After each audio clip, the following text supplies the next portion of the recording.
Ladies and gentlemen, are you ready for the last pronunciation? Yes? Okay, I would like to test your energy before we start.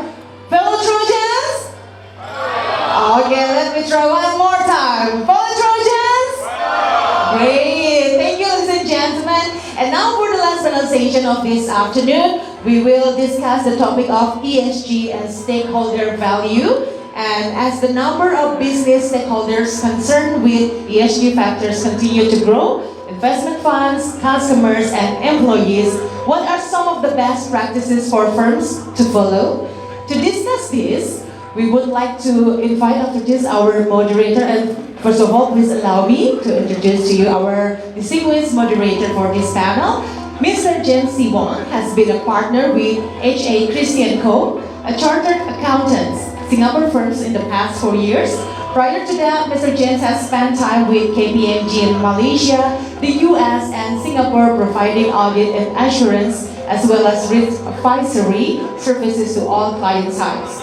His current interests are in corporate governance and business advisory to individuals, SMEs, and other organizations operating in Singapore, ASEAN, and beyond. Ladies and gentlemen, let's begin our last pronunciation of ESG and stakeholder value and give a round of applause to our distinguished moderator, Mr. James C. Wong. The time is yours.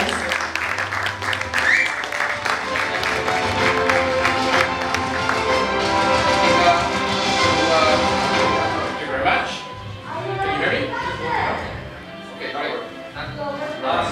Turn it on. Well, it's supposed to be on. It's not us, it's not. It's not on.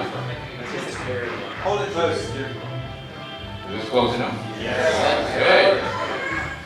Well, the proverbial save the best to last, I don't think it applies here because based on all the sessions I've attended so far, they are super. But I guarantee you, I met up with the panel members this morning and they will not disappoint. Another great session coming up. We actually have a very diversified group sitting on the panel, all four of them. And we are from different countries, as well as now based in different places. So we have someone from Israel who is, well, still based in Tel Aviv. We have an American, but based in Japan. Then we have someone, if I may correct me if I'm wrong, but based on the accent, you got to be from the UK previously, but now based in Chicago. And then, of course, we have somebody from Indonesia, right? Based in Jakarta. And yours truly, I am a mixed bag, what they call rojak. In Malaysia and Singapore and Indonesia. I believe you got rojak here, don't you? So it's a mixture. As you've seen in my introduction earlier, Malaysia, the US, and Singapore right now, based in Singapore. So without wasting more time, let me introduce each of the panel members because I think I don't want to stop them from speaking because you want to hear them. So Dror, I haven't had the chance to practice on your pronunciation of your name as long as Will has, so pardon me if I'm still mangling it. Dror Glass from Israel, based in Tel Aviv. Next we have Kevin, American but based in Tokyo.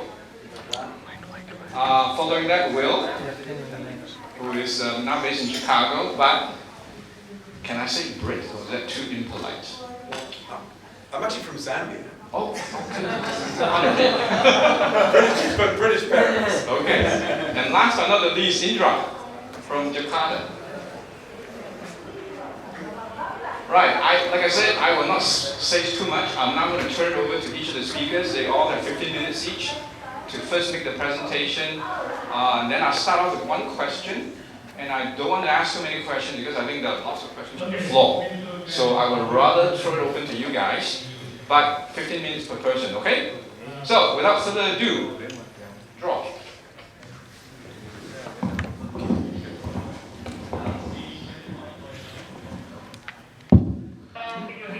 Again, actually, it's a pleasure for me being back here. I'm actually not going to do a presentation. I did a presentation this morning. I don't see any reason to do it again. I'm lecturing business in Tel Aviv University for over 25 years. When I started, and I used to tell my students, that the main purpose of a company is to make the shareholder richer. I'm not going to say it anymore, and we actually not saying it anymore. And I think actually when we speak about ESG, it's remind me a story that it's an old Indian story teaching blind groups how elephants actually look like. So, and I'm sure most of you actually know this story, that each of these blind can actually touch a specific area of the elephant, but only once, and then he needs to describe how he actually how he actually imagine an elephant. And it's actually very interesting, and you are not going to be surprised that every one of them actually described the elephant in a very different way. And I think actually that was the way I view ESG today, that we actually, all of us actually touch the elephant in a very specific place from a very specific position. So when we speak about ESG, we are basically viewing it in a very different ways. I'll just say very briefly, I'm running a secondary fund in Israel. We are the liquidity provider for the Israeli tech ecosystem. We buy investors in funds, we buy investors in companies, and we restructure companies. We are basically the eBay of this industry, and if you think about it, this chair was actually probably very expensive. The moment you bought this chair, there was no, you don't know actually, if you want to sell it, there's no price, and you're probably going to lose 80-90% of the value. eBay created this marketplace where buyers of illiquid assets can actually meet and actually do the transaction. By creating this market, they created liquidity, and by creating liquidity, they actually brought value to this chair. This is exactly what we do to the technology ecosystem in Israel. We basically create liquidity to illiquid assets, and by that, we actually bring in value. And if you think about that by itself, it's a big change in ESG, because now you spread the wealth among much more people, not only very specific and a small group of people. Now, as a fund manager, and we are currently managing over $500 million of assets under management, we cannot raise money without an ESG policy. So obviously we have an ESG policy, and every large investor, whether it's going to be a pension fund or insurance company or foundation, will ask us for our ESG policy. And the ESG policy is actually, it's quite extensive and covering all areas. But at the end, I think our philosophy, and my personal philosophy, that we are simply a human, and we want to make sure that we are treating others the way we're actually expecting others to treat us. That's actually very simple. So if you want to work in an environment which is actually safe, and you want to come to the office and feel comfortable about it, this is exactly how you actually should treat your employees, and you should look for investments that actually looking and treating their employees the same way. The same goes for environment, the same goes for governance. So I want to be transparent with our investors. This is exactly the way what I'm expecting from the founders and the managers of the investments that I'm making, to be transparent with me. I'm here to taking risk, but I want to make sure that they are transparent and tell me the good things and the bad things in advance, so I'm not going to be surprised. So this is basically the basic stuff, is that we want to be treated the way we want to be. We're trying to look for investment in companies that are in the same philosophy of us, that basically are making sure that we are continue to be human. Now, I believe that actually in general, investing in technology, it's actually much easier task in terms of ESG, because in general, people that working for technology companies are people that I would say is privileged. Many of them have substantial alternative, so they can actually look and choose their environment or working environment, which actually makes it force their managers and force the company to treat them in a different way. Now, it's not going to be a surprise that in most cases, the CEOs that I'm speaking with are sharing the same value as we are. So I don't think that in general, I can say, we are not investing in companies that are polluting the world in general. We are not actually investing in companies that are promoting pornography and do some other stuff that actually are bad for the world. But on the other hand, I must say, and be very open, we are investing in technology that someone, somewhere in the world, might use it in an inappropriate way.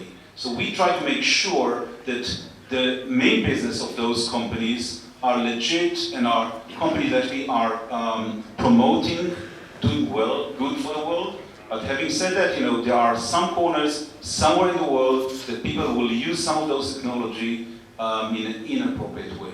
Now, the idea is that we are trying to make sure that the moment we are investing in the companies, they're actually sharing our same values. Having said that, because we are a minority, in many cases we cannot force. The only way we can the only decision we have is whether they share the same values, they will be transparent with us, they will continue to be that way going forward, and then we make an investment. If they don't, we probably won't make the investment.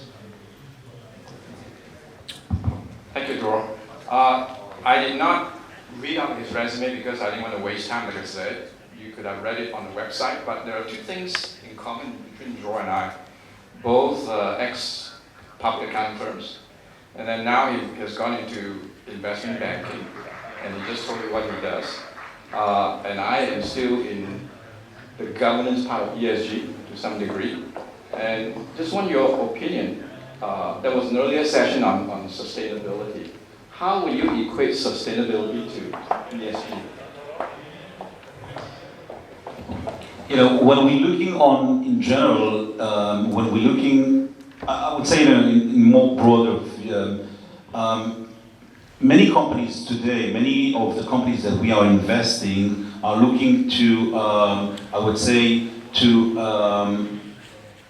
looking on a fairly large market and to change and have a substantial impact on substantial markets. So in many cases, you will see that they actually will make those markets more efficient.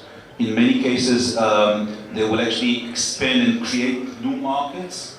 And actually, that's by itself, actually supporting sustainability in many, many cases. So, for instance, if you are now manufacturing in a certain way that's actually polluting or actually dangerous to certain people, of actually working on the manufacturing floor, using technology can actually reduce the pollution, make it more safer to the employees on the working floor, and many other applications that I'm happy to speak with. Thank you. Let's hear from the floor. Anyone's got any questions? Please. Mic to the gentleman, please.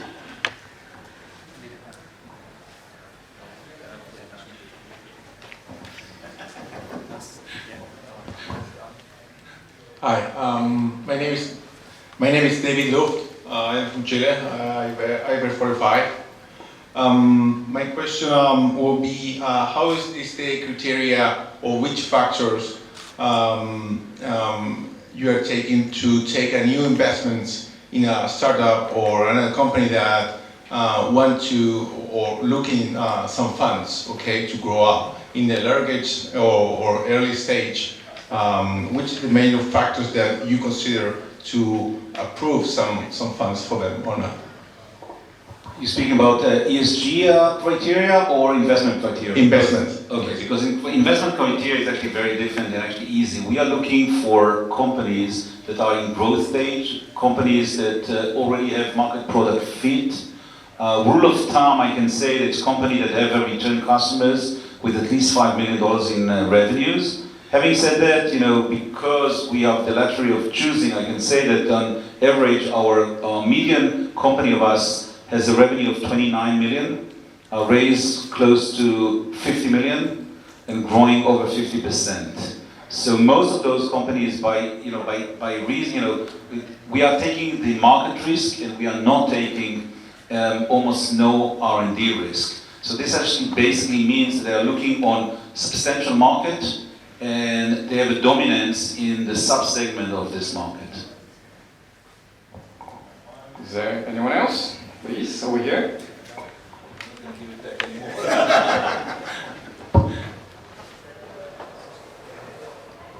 Hi, Aviv from LA, I 45. So this ESG tends to be a higher cost. A lot of investors are cautious, and the break-even point is it just takes longer. Like in the tech industry, you're given usually 18 months to 24 months to start to make revenue and be profitable, or you tend to like abandon your idea.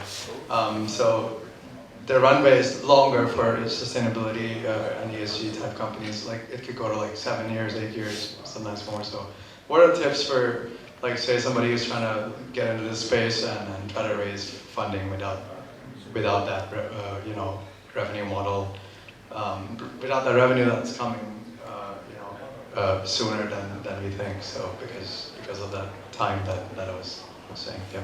You're speaking as an entrepreneur, not as fundraising for a fund. Yeah. Fundraising for, like, say a startup. Say tomorrow I pitch for my startup that's doing sustainable crypto, let's say, right?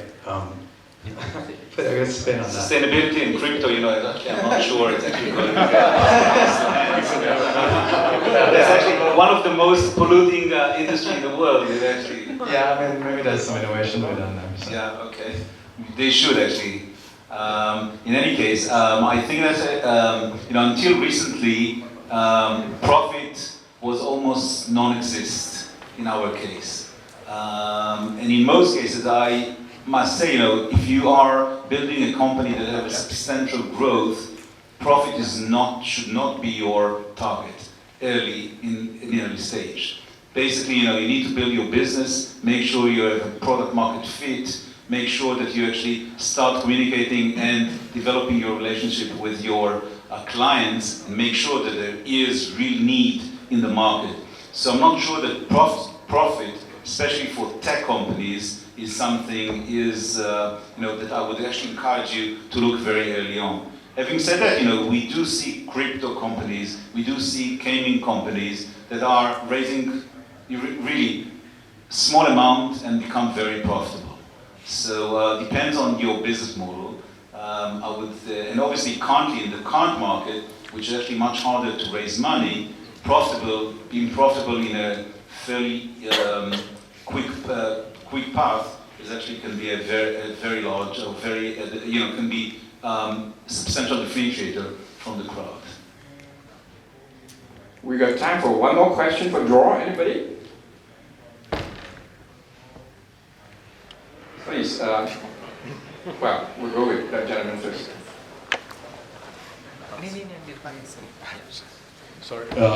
Sorry, I missed the presentation, but on the question on environmental this thing, just about a week ago when I was coming to here, I got the, in India we're trying to develop the circular economy, so more from the environmental point of view.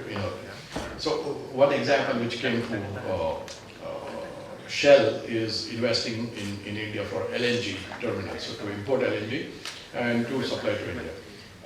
So the question which, in fact, the Prime Minister of India asked the Shell team at that time was, LNG comes at minus 120, 140 degrees, something like that, needs to be heated up to minus 9 degrees before it's transported out. And all that heat, or rather the lack of heat or the cold energy is sunk into the sea. Why can't we use that energy to use to power our cold store warehouses, number one, or put up data centers across on that, which are basically heavy users of industries. So yes, that only addresses the environmental part, not necessarily the SG part. So are these feasible at all? You must have seen various models on. Actually, we are not actually investing in energy, and I must say that in Israel we are, a few years ago we found one of the largest natural gas fields. So Israel currently is an export of natural gas. So we are currently we don't have this problem at this current moment, luckily for us. Okay, can we have the last question from this gentleman up front? Mike, please. Thank you. Hello, I'm Abram Arredondo, IBER 45 from the United States.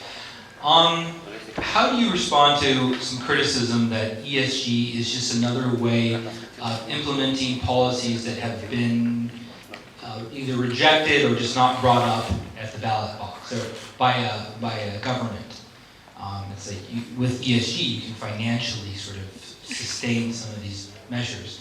So how would you reply to that? You asking me personally or because? Well, it's anyone. Okay, because I must say that, ESG was, and I'll be very open, first, good luck in the rest of the year for you at IBER. IBER was probably one of the best years for me. I must say that I have a few reservations on ESG. And I think actually the best part of ESG is that they actually promote and force some of, large companies to have some standard that actually can be measurable, and they need to report it. Having said that, its standard cannot be forced in all type of industry, on all stages of companies in different countries. And therefore, I think there is no single standard in ESG that basically I can say that is right or wrong. And therefore, one of the, I would say, hypocrisy about this ESG is that we are trying to enforce a standard where we are not, where some large companies, very strong and influential groups, can try to minimize the impact on their behalf. Having said that, on others is actually they have a minimum or limited resources. They actually need to force some of those standards. So I think that's actually my reservation, and I think actually there is a lot of hypocrisy when we're speaking about ESG. Thank you for your question, and I'll leave it to the rest of the panel to address your question when it comes to their turn. If that's okay with you. Kevin, please. Good afternoon, everyone. My name is Kevin McAuliffe. I'm a graduate of IBER 9. Now, Mr. Hambani mentioned he called himself a dinosaur, so I'll call myself a woolly mammoth. I'd like to talk a little bit about the subject today from a personal perspective of running a company. And I think the question as an owner of a company or as a leader of a company, you ask yourself, is there an inherent conflict between profitability and sustainability, or ESG? And what I've found over the last 30 years is that you can operate both. You can become profitable, but you can also be sustainable. Now, sustainable is a relative term, and so you need some kind of framework to operate under. 20 years ago, we adopted the ISO 14001 framework auditing system to sort of self-regulate our company. And at that point, the ISO 14001 was a very popular certification system in Japan. It since became a little less profitable when popular when people realized you had to pay every year to maintain the certification. But we maintained it for 20 years. And what I found, I have a small 40-person company that we do sales and marketing of consumer products. We import some products from the US and from China and from Australia, and we also work with many large Japanese companies in marketing their products in the Japanese market. And what I found that has been beneficial for the company, first of all, you need some values, I think, to operate a company. And without values, you're sort of without direction to a certain extent. And having a goal towards sustainability, focusing on environmental, social governance, and I would also add economic. I think the economic factor of the triple bottom line, one of the triple bottom line numbers, is a very important part of operating a company, because without profits, your company disappears. And so trying to sort of work these different dynamics. So you have an environmental side, you're trying to reduce your environmental your environmental impacts. You're also trying to reduce your use of energy or offset it, in the case which we do to a certain extent for some of our energy use. And also you want a social, you have your staff, you have community, you've got your customers, you've got your suppliers, and of course, economic side. And what I found is by developing the system in, and we did something a little bit different than most companies in Japan. Most companies in Japan have an environmental group that's a small number of dedicated individuals in large companies that are sort of assigned to make the company look greener. But what we did is we had everyone involved. So everyone is involved with this ISO 14001, which they're all involved in different programs. So some of our programs, we have work style innovation. We have a product one, which focuses on the sustainability of our products. We have a sustainability one, which focuses on the overall sustainability of our company. You know, in the case of an earthquake or a tsunami or anything else that can hit us in Japan. So we regularly practice what we do in those situations.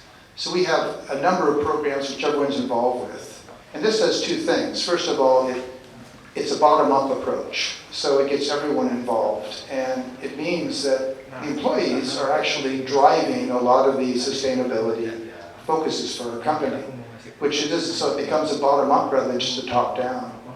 So I found in implementing an ESG kind of system in a company that you get a lot of pluses. There are costs though. There are costs because you have to make decisions about packaging.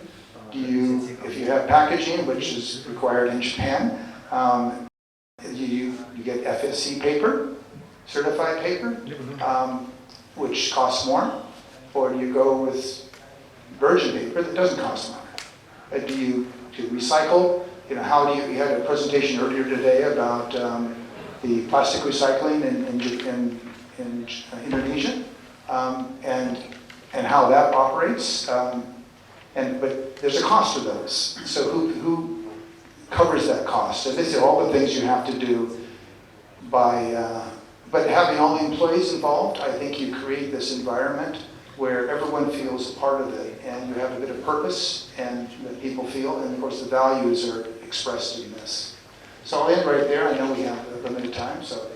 Thank you. Kevin, when we were chatting this morning, I learned that you are in the distribution business, importing products mostly from the US. Of course, you also distribute some Japanese products and some other country. I'm going to play the skeptic, bordering on being cynical, because I'm wondering if the audience share this sort of thing from a view of consumer. And this is personal, speaking personally, so not in any capacity, official capacity. As a consumer, I am skeptical about companies getting into the program of what was spoken about in the session on sustainability this morning, doing away with plastic. And then if you want plastic bags, you're going to pay for it. Okay, it's only 10 cents, 20 cents, or 15 cents, or whichever, not much. I can afford that. But I'm wondering, is the company really doing it out of really embracing ESG? Or is it going to save you some bundle in your bottom line? Because you're basically going to, well, you used to pay for it free and give it away free. Now you're getting the customers, the consumers to pay for it. What's your view from it as a retailer? So the question of plastic. So this is in Japan. It's a government regulation. So the money doesn't come to the company. The company money goes to the government.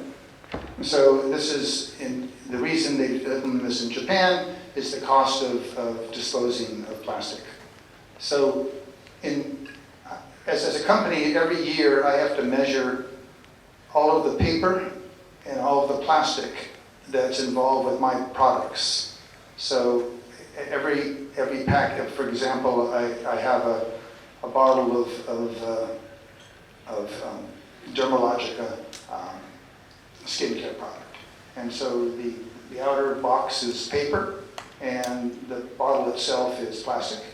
And so I have to measure the weight of that. And then how many we bring into the country every year I pay a tax based on the weight of that, both paper and plastic. So it's in my interests to reduce the paper or to reduce the plastic as much as possible. Fortunately, with the dermatological products, the owner of the company is Unilever, who have been a leader in the consumer product area of trying to become a bit more sustainable.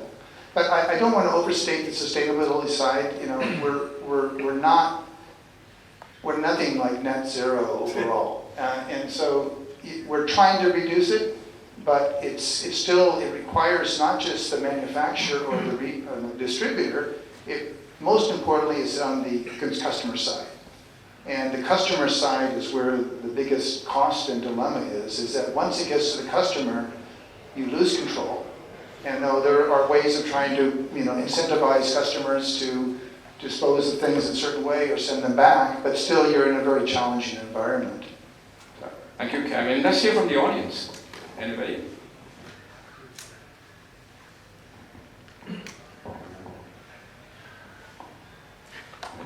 Since there's nobody.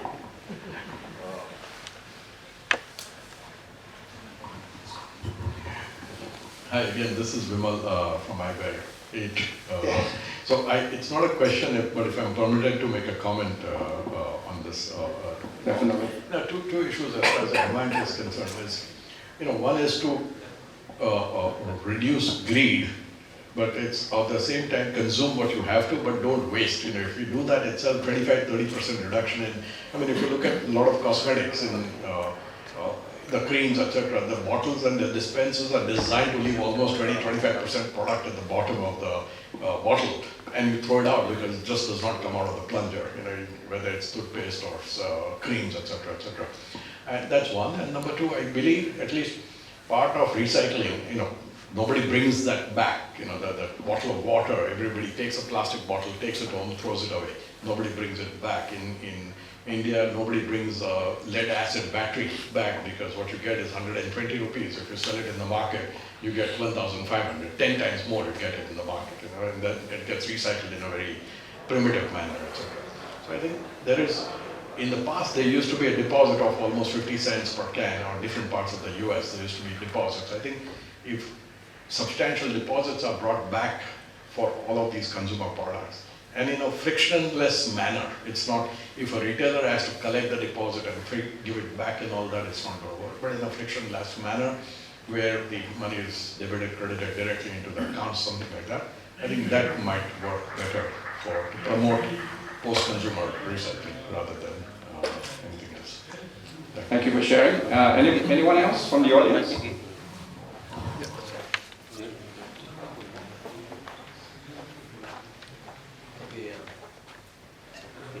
Hi, so quick question again. So with sustainability measures, were you able to increase your margin? Did you find your customers are willing to pay more for your product? And if not, what measures did you take to counter some of any losses that you might have incurred by incorporating those measures? I think it's a balance. You don't increase your margins by taking a lot of these sustainability actions. But I think there's other positives. I think that the consumer is still, there's a lot of talk about people wanting green products, but when it comes to paying more, the reality is most people won't. But there is a customer loyalty side to it. There is a group of consumers that want to buy more sustainable products. So you get a little bit of a help on that side, so a little bit more customer loyalty, and the repeater business is the key to any, certainly the skincare area. And I think also you have a question of employees, loyalty and purpose. You've been reading recently in the US, of course, the Great Resignation and all of that, and that's not unique to the US. I think there's a couple of things going on. One is COVID has been, the starting point of it, but the reality is you have a new generation of people coming up, and they have different values about their relationship with companies and they want to have maybe more purpose in what they do. And so people freely leave. And so in Japan, you used to think it's lifetime employment, everyone stays at the same company. That disappeared many years ago. So employee turnover is very expensive. So if you can keep employees in longer through them feeling more involved and feeling more purpose in what they do. And lastly, of course, is the customer and the general market. Some large suppliers want to work with suppliers that are more sustainable. But those are the areas you can benefit from. Okay, Kevin, we got one last question from Dror. No, you actually answered. You actually answered it, okay. All right, let's move on to Will then. Thank you. So my son works for a company called Haleon, which came out of a joint venture with Pfizer and SmithKline Beecham. He's an industrial designer, and Haleon has the goal of reducing the plastics in their products by 50% by 2030. And so my son gets to work on the product Sensodyne. Do you know the Sensodyne toothpaste? It's got a very distinctive look with a tulip top and the feel to the tube. And so he designed 50% of the plastic out of this product, and he presented it to the commercial department, who said, no way, no way. That will hurt our sales. That feel of that tube is way too important. Then Amazon came along, who of course are shipping a lot of the Sensodyne toothpaste, and they penalized the Sensodyne product for having too much plastic. What do you think the commercial department said then? They said, Sam Scott, where's that design for 50% less plastic? We want it now. And I love the power of industry, right? So Amazon has a lot of power, but they clearly can drive reduction in compliance with sort of ESG values. And I love that more than government getting involved. And I remember when, under the Trump government, they rolled back the requirements for oil companies to have environmental protections. They rolled them back, and it's made it easier to basically harvest oil. And most of the oil companies said, well, that's great, but we're going to stay with what we're doing and reducing our impact on the environment, because we know the consumer wants it. So again, the power of business over government, I think, is a great story there. And it's better that we are doing these things for the right reasons and because we want to, not because of government legislation. Although government certainly has a part to play in that, thinking about electric cars, for example, in the US, where there are subsidies for buying electric cars, subsidies for putting solar panels, on your roofs. Now, very recently, the government of Florida withdrew their investments in the BlackRock investment fund, billions of dollars, because BlackRock is promoting investing in ESG values.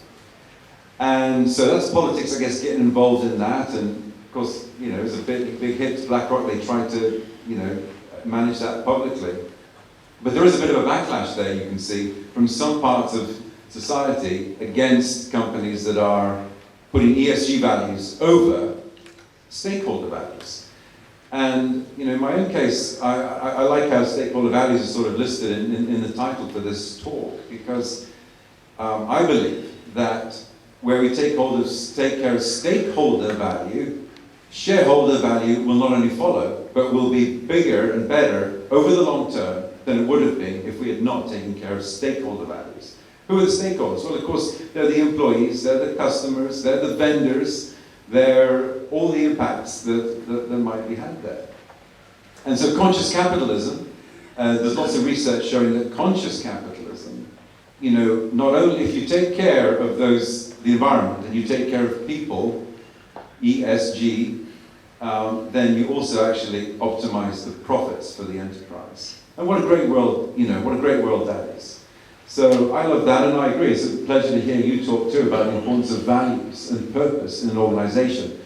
And that's certainly true. Especially with millennials and Gen Zs and like that, they will absolutely choose to work for companies who are caring about ES and G. And likewise, consumers, many consumers, well, I think you're right. Consumers are still probably more about the lowest price, but there is a growing group, who are choosing to vote with their wallet for more environmentally, friendly things, including, I've already talked about my son, but my daughter, very much so. She checks it out, where she's kind of spending her money. So I guess I should have said, I'm Will Scott.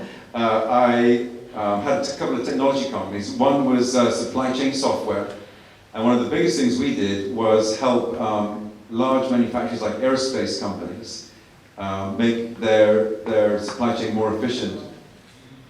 And then I also had a mobile app development company where so I've exited both of those. And since then, I've been asked by a lot of friends, many of them entrepreneurs, to help them with their company around culture. And that's how I got started in my latest business, which is helping companies with their culture, where we talk a lot about values and purpose. And I've got the books now, and I speak and so on about that. And increasingly we do see companies wanting to lead with values and talk about purpose, which basically is putting the words to your why. Why do we do what we do? And it's not just what we do, but it's the reason behind it. And it's the value, the goodness we do for the world. And I think if companies can start to measure the goodness they do for the world, that's a fantastic thing. And when somebody's asked in the pub, what do you do? They say, well, I have this positive impact on the world. I just so happen to be a lawyer, an accountant, whatever, doing these things. So that's I think a great place to be. And people are not just about the best salary anymore. They also are about these other factors. So on the subject of social, right, ESG social, the government in the US recently came out with one of the big 5 initiatives from the US Surgeon General's office was workplace well-being, including mental health. And it wasn't popular to talk about mental health, prior to COVID, but now suddenly it is. So one of the big 5 initiatives out of the US Surgeon General's office is about workplace wellness.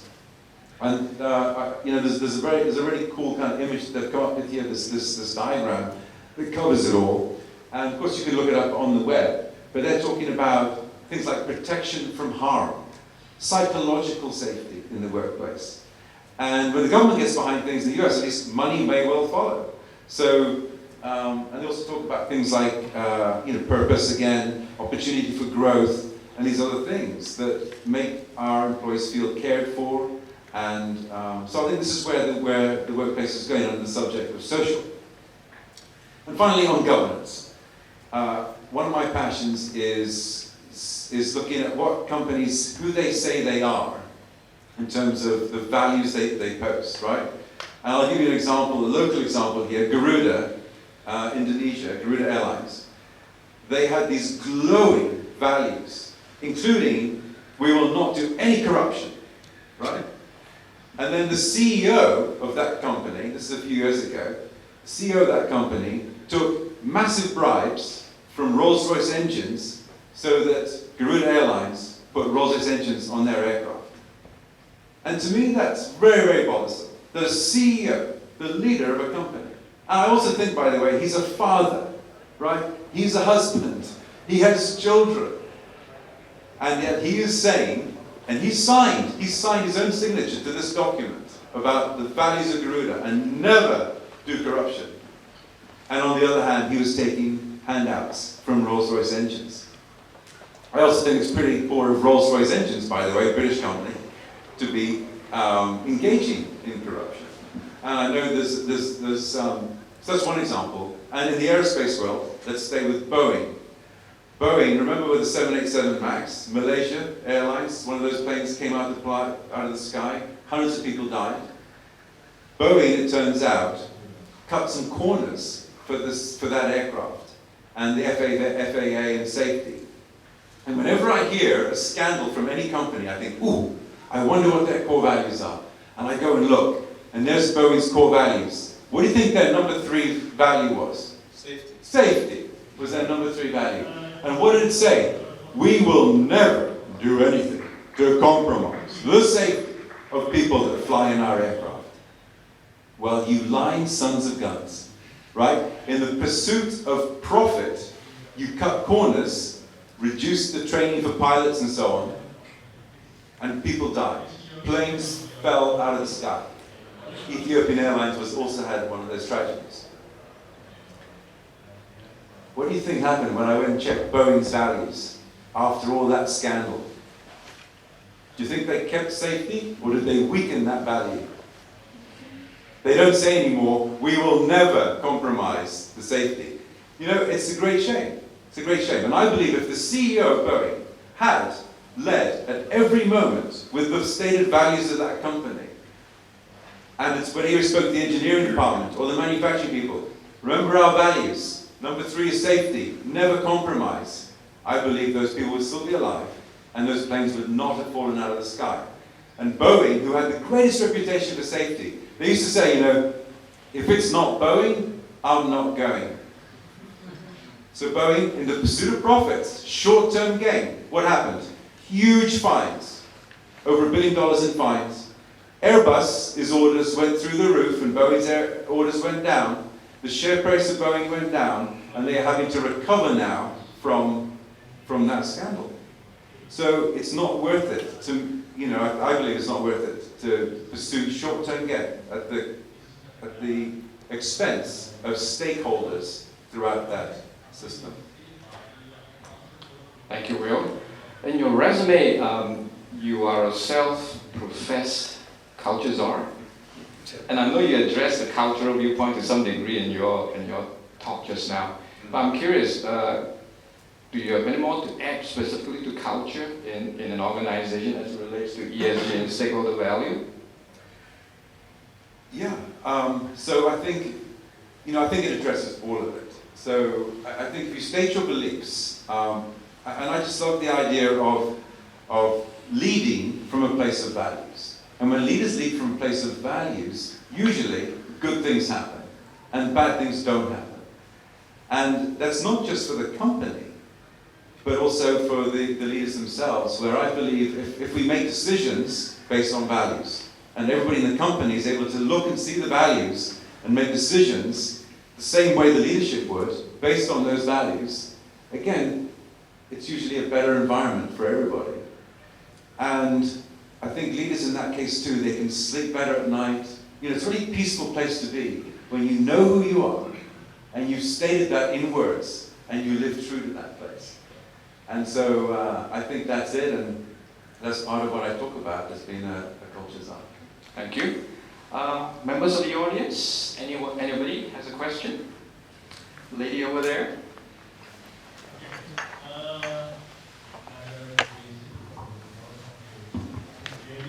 Hi, my name is Chandrati. I come from India. I wear 45. And congratulations. Thank you. And my question is, most of the times we focus only E part of ESG. How do we make sure that S and G also come in equal importance and in communicating to the normal public? Yes, thank you. I love that. And I think the number one thing we can do is actually start to hold boards of directors of the companies accountable to how good a job they are doing living in alignment with the values. Not just the E value, but also the S and G value. And I do believe, again, that when we do that, we will see organized corporations, you know, being much stronger, more profitable, better environments for everybody. And so, yeah, thank you. I agree with you. We need more S&G, and let's start by holding the leaders accountable to it. And when they do their shareholder report, there should be something about that. What are they doing to make sure they're living according to who they say they are, and what they say they value in that company? Do you think marketing, sorry, I have just a follow-up question. Okay. Do you think marketing and advertisement can help in communicating social and government part? Yeah, I love that, because now I'm said what my values are, and now I'm going to go and tell the world. I'm going to market to what those values are and to what we believe is important. And And then if I'm trying to attract clients, and I'm trying to attract employees to this ecosystem that I'm creating based on values, yeah, now at least it's clear who we are and who we're saying we are. So I love that, transparency of marketing to who you say you are. But I find, I go into companies all the time, and in most cases, less than half the employees can name less than half the values in the company. They don't even, they're on the wall, they're on a website somewhere, but no one's talking about them, not using them, and therefore I say your values have no value. And yet the companies that are living with those values are extracting so much value from it. Yes, thank you. Thank you. I was just informed by the event organizers that we got 5 minutes left. I beg to differ, sorry, because the previous session went over. This session is supposed to be from 2:45 originally to 4 p.m., but we started at 3. So to do justice to Indra, who has yet to speak, we got another 15 minutes to go, if you don't mind. I'm sorry about that. Indra, your turn. 5 minutes? No, you got 15 minutes. I like the 5 minutes. Okay. Thank you. Thank you, James. Welcome, first of all, to IBER 45 to Indonesia. I hope this is the first and not the last, right? So what you take away from these sort of events are, first, the networks, phone numbers, the emails that you see everyone here in front during the panel. Also, and this is also as important, is the events afterwards, right?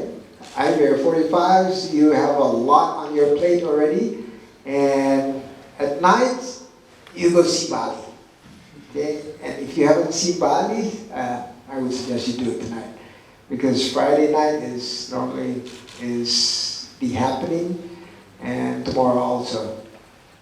Now, I am Indra, IBER 22. We are the first class of IBER that gets the Popovich Hall. You guys are still in Popovich, right? Okay, we are in 99, right? Dick, do you remember that?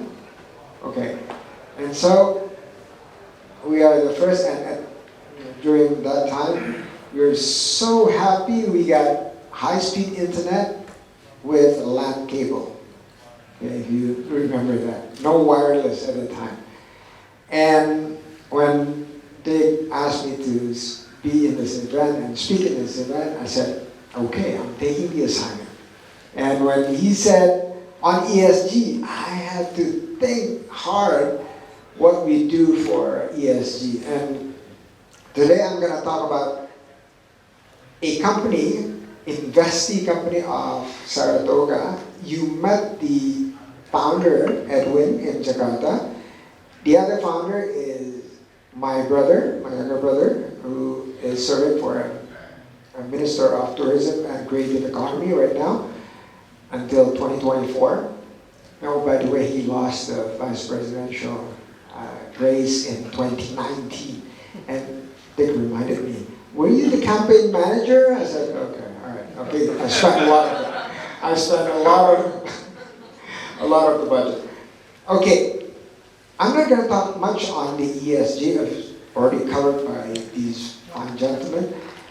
I'm just going to ask you, in the old ways of thinking, if you have a piece of land, say like 1,000, 2,000, or 10,000 hectares in the rural area of a tropical country, how do you make money owning that piece of land?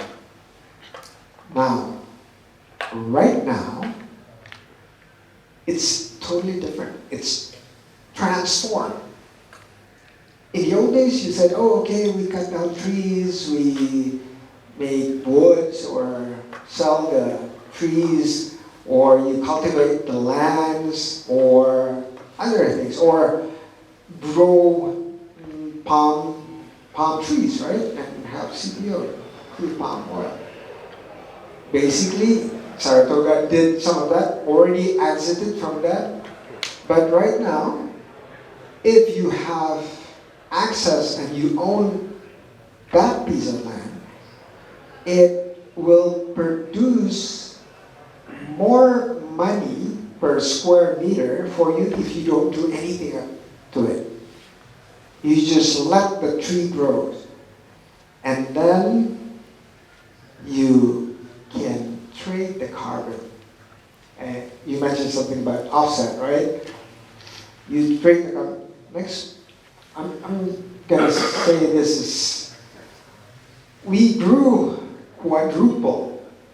The world grew quadruple. The spending is like $2 billion, and before it was not even like $500 million. But it's gonna grow even more in the next 20 years or so, or in 2040, 8 to 20 times by 2040 and 2050. So what did I mean about when I said you don't have to work on what's on the land, but you still make more money per square meter if you leave it alone. You let the tree grow. Okay, next. I'm not gonna talk about this. Next. Next. All right. We have access to a piece of land in rural area in Sumatra. Now, it's peatland and it's completely treeless. It's completely treeless. And we started working on the peat compaction dam, raise water levels, and promote regeneration and prevent fire. That's what we did. And from that, we get it certified through one of the company called Vera, and begin to sell the carbon as an offset to companies around the world. And right now, is the way the future generation needs to think. Before, you need to work on the land. Now, you can leave the land as is, so to speak, and get more money per square meters out of it. What kind of business model is that? It's a business model that was created by all these governments get together and then say, okay, we have to do something better for this world. And at the end of the day, the most important thing is that what government imposed on people is actually taken beyond what the government wants by the voluntary carbon markets. Voluntary carbon markets produces more transactions compared to what is imposed by the policies of the government. Next. Forest prevention. If you have, see, on the top right, you can see hotspots from satellites. We're using satellites to see, and technologies, to see whether we have hotspots. Hotspots creates a lot of problems, not only to Indonesia, to Sumatra, but also to our neighboring countries, such as Singapore and Malaysia. When there's fires, the smoke or the pollution level will go really high. So after prevention measure, you can see on the bottom right, you have less, or not even, very tiny hotspots. So these sort of things are the impacts, let alone about next, the biodiversity, that it is part of the impact, indirect impact, but as, did you say that it's not, you don't really sell the biodiversity conservation? But, Well, I couldn't get money for it. okay. So, but it's easy to All right, so it's not yet there as a component of what is being traded, as a carbon, but if you can see, it comes back. If you can see on the right, that's leopard. Bottom right, that's leopard in camouflage. So I've never seen camouflage leopard in Sumatra. So by doing this, perhaps my children or grandchildren will see this. The biodiversity that was once there. Now it's 20 endangered species protected, including the Sumatran tigers. So next. And these are also, well, we employ the locals also and give scholarships to them. But we could replicate this not only in Sumatra, but also other parts of Sumatra, other parts of Borneo or Kalimantan, and Sulawesi, in Papua, and also in Java, right? So what I'm trying to say is, it's different the way you create productivity by owning a piece of land in the old days and now. Now, coming back to ESG, we as an investment firm is very pragmatic on this. If we can create values, more values for the money being invested, we can return it much more to the investors. And we used to be a private equity. Maybe, Edwin, did he say that we are no longer a private equity company? So we have our own funds. After doing 3 funds, one after another, and now we are investing in things that we think will be doing good, and doing good is good business, and doing good feels good. So that's the selfish part, but I can't deny that. When you do good, you automatically feels good. And the impacts are what I call, this is not the primary target, but at the end of the day, you want the company to be more sustainable because everyone in the company feels good doing good. Thank you. Thank you, Indra. Your resume has a dual reference. Besides talking about business, Investama, you also have a social element. So would you like to share with the audience if that social aspect in your resume has got anything to do with ESG and stakeholder value? Oh, thank you. I was going to say that, but I thought I'm going to run out of... You got time. Okay. Now, what he was referring, I talked a little bit last night, right? 20 years ago, or 22 years ago, right after the 98 monetary crisis in ASEAN, especially in Indonesia, me and my family, my brother, my mother, my father, we started a foundation giving scholarship to entrepreneurs for college students. Because at that time, college students were at the brink of dropping out, or they couldn't find jobs afterwards. So we started this entrepreneurship training and mentoring for them for 1 year. And then later on, in 2016, about 6 years ago, we expanded not only college students, but also for anyone between the age of 15 and 64, what we call the productive age in Indonesia. And this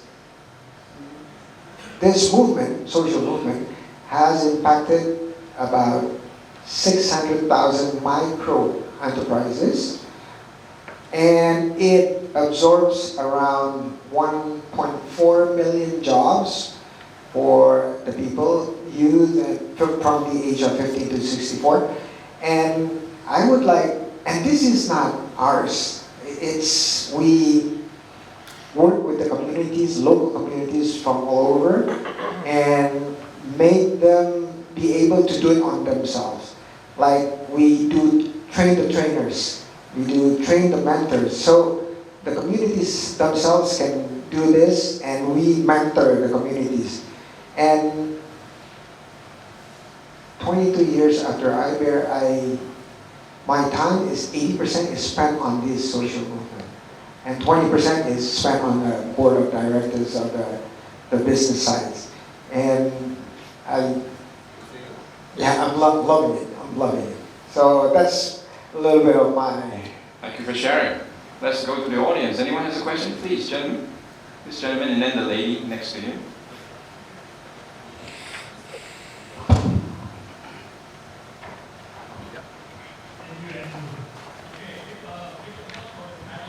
Okay, thank you very much. Thank you very much. My name is Wisnu. I'm from IBER 45, from Indonesia. And my question is for Mr. Indra about his program, his social movement program. How to attract people to register for the program? For example, people have no idea what they want to speak about the idea. How to attract people to enter the program? Thank you. Okay, and thank you, Vishnu. Good luck with the rest of 45. You'll have a lot of fun and lifelong friendships, which all of these guys have or still keep in touch, right? With your IBER class. Okay, it's in a day I probably get like hundreds of messages asking about whether I have a job for them. So basically, they want to apply jobs to the companies that I am in. Instead of saying, okay, give me your resume, I said, okay, go to this website, enroll or register yourself for you to be given free training on entrepreneurship. Because what we said to them is, if you want to start a business, let's join us. If you have a business and wants to grow your business, let's join us. Or we can just say, do you need extra income? Who doesn't? Right? So by meeting with a lot of the communities and doing trainings and being mentored all the way, they feel they have more networks and they feel they can have access to people with products and start being their, here they call it drop shipper or the resellers, right? So, and they don't need to have a physical store. They only have to have on e-commerce site a free online store, and then they can sort of take the products that they like or they have passion in, and then start displaying it in their online shop. Once the order comes in, then they can order it to the original owner of the store and then have it shipped as a drop shipper. So automatically they can make sales with only internet connections with their phones. So what I tell them when I want to attract them is that, do you want to become your own boss? Do you want to have more income or extra income for your family? And right now we are basically doing like 3-4 times training a day in each of the cities in Indonesia, big cities. So we are, right now the biggest challenge are finding enough volunteer trainers and mentors. Maybe perhaps your bank can help. Thank you. Final question? Hi, hello everyone. I'm Nilabja Mukherjee from India, IBER 45. So my question is for all the panelists. Basically, we've learned before, like initially, that there are either country-wise policies for ESG or company-wise policies, if I'm correct.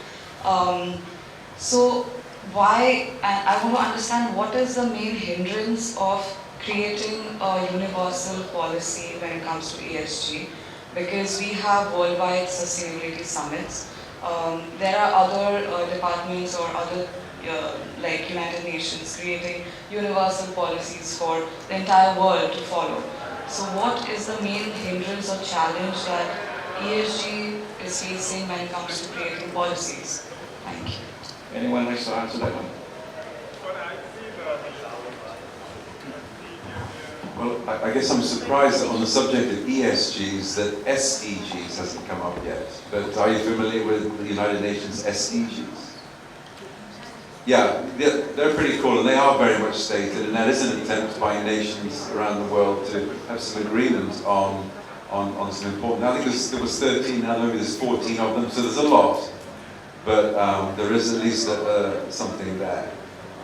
Dror, is there not also a standard for SDGs? It's in our case, there is no government actually forcing us.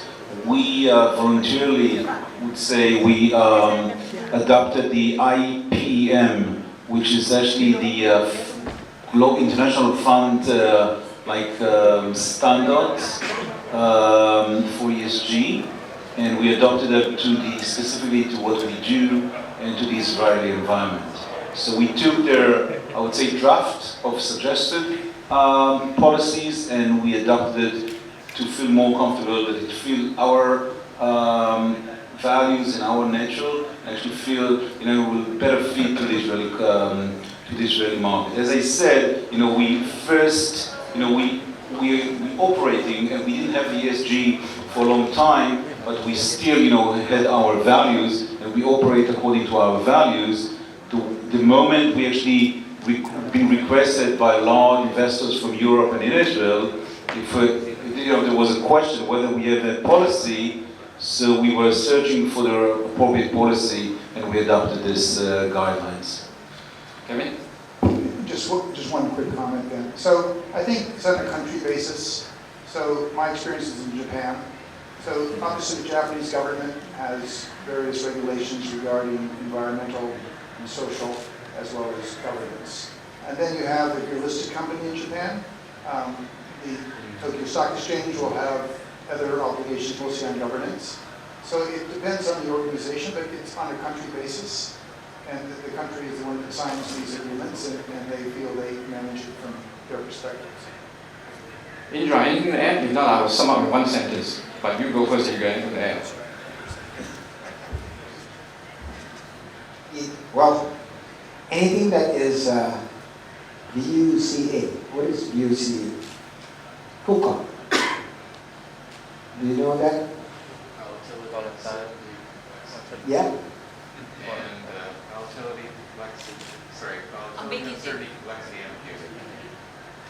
Did you hear that? Volatility, uncertainty, Complexity, ambiguity, and complexity. So VUCA, right? Yeah, VUCA.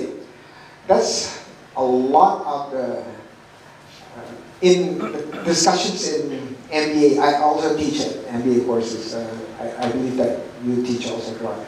So we use that term a lot, and the question is about policies or the possibility. Is there any uncertainties in the policies in Indonesia? Yes, there's a lot. Huge gap for interpretation in the policies. But what do we learn from those type of uncertainty? Opportunity, right? So we here in Indonesia, we're just starting very small in terms of. I'm referring back to the carbon credits. It's a lot of room for a lot of people investing in it as the one that preserve it, but also can do the carbon offsets, but also the whole value chain of ESG in Indonesia, it leaves too much room for interpretation. And as is with financial technology in Indonesia, the regulation is lagging behind, which means that the regulator is letting the industry player go ahead so that we can do productive economy or economic activities to be impactful for a lot of Indonesians. Thank you.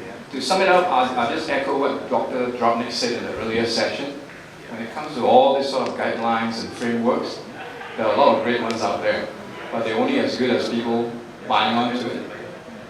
If there is no regulatory requirement, my experience is from a governance viewpoint, the G in the ESG, nobody cares. But if the government says do it or else, there you go. Thank you. Sorry to hold you back. We're 5 minutes over time, but thank you very much. Ladies and gentlemen, round of applause for our moderator and honorable panelists here for the last session this afternoon. Now we would like to invite all of the panelists and moderator to please remain on stage. And now I would like to invite Ms. Neelabja from India and Mr. Abraham from USA, representative of IBER student, to present the token of appreciation to our distinguished panelists and also moderator for this amazing and a very active discussion of our last conversation. The time is yours. So on behalf of the University of Southern California and USC and IBER, we present to you with a small token of appreciation. Thank you for joining us and giving us some valuable insights. And now we would like to kindly invite to have a photo session together, ladies and gentlemen.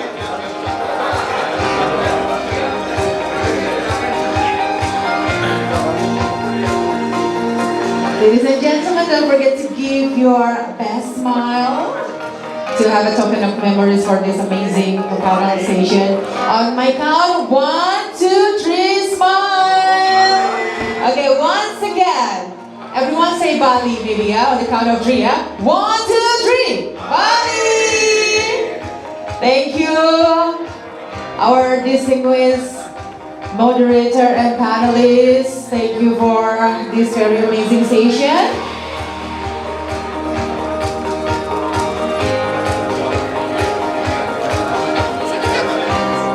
Fellow Trojans and friends, please allow me to give you information about our next agenda.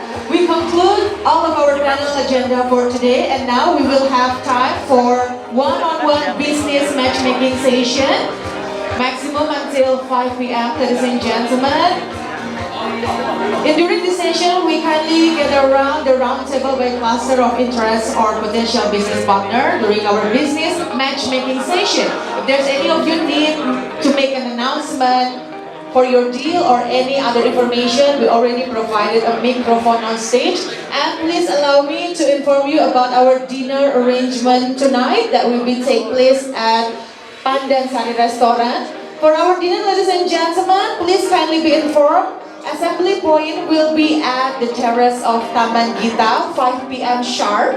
And then on 5:15 p.m. Bali time, we will walk to Pandan Sari Restaurant. If you happen to be left behind or late, you can see the location on the booklet map at the registration area. And then kindly be informed, our dress code for tonight is casual and slippers or sandals for the casual dinner, ladies and gentlemen. And do not forget to bring your name tag. Okay? Once again, we would like to invite you to please gather around at our assembly point, where we will head into the Pandan Sari Restaurant for the dinner at 5:15 p.m. Once again, please enjoy your networking and matchmaking session on this afternoon. Thank you for having me. My name is Desmania. This will be the end of my services as your master of ceremony. Tomorrow I will handing over back to my partner and Lisa Shinai. And good luck. Let us start our business matchmaking session and see you on the dinner. Thank you.